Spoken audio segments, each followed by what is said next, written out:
Қайырлы күн баршаңызға. Бүгін сіздермен бірге өте оңай, тез уақытта жасалатын шоколадты пирог пісіретін боламыз.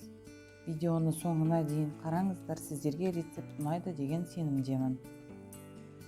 Бізге қажетті ингредиенттер: қант, ұн, сода, тұз, какао, суық су, сұйық май, лимон шырыны. Алдымен ыдысымызға құрғақ ингредиенттерді салып араластырып алатын боламыз.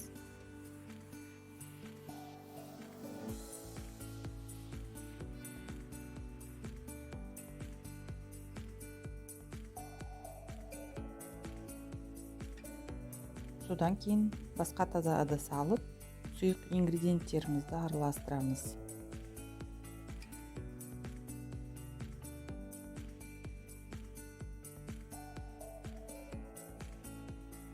Дайындап алған сұйықтықты құрғақ массаға салып, жақсылап венчикпен араластыратын боламыз.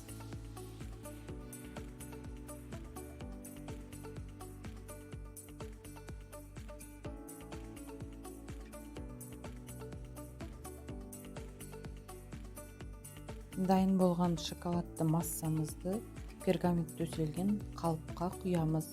Қалып менде 20 диаметрлі.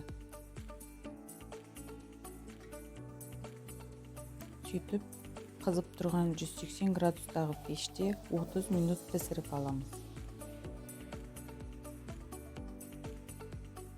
Пирогтың дайын болғандығын ағаш таяқшамен тексерсеңіздер болады.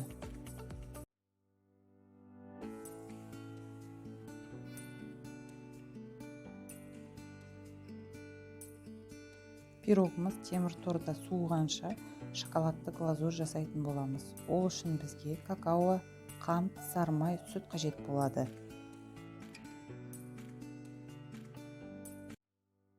Алдымен ыдысымызға қантты, какаоны салып жақсылап араластырып аламыз.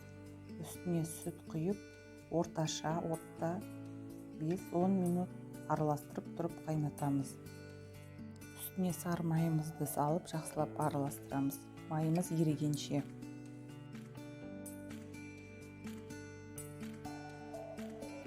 Суыған пирогымыздың үстіне глазурьді құямыз.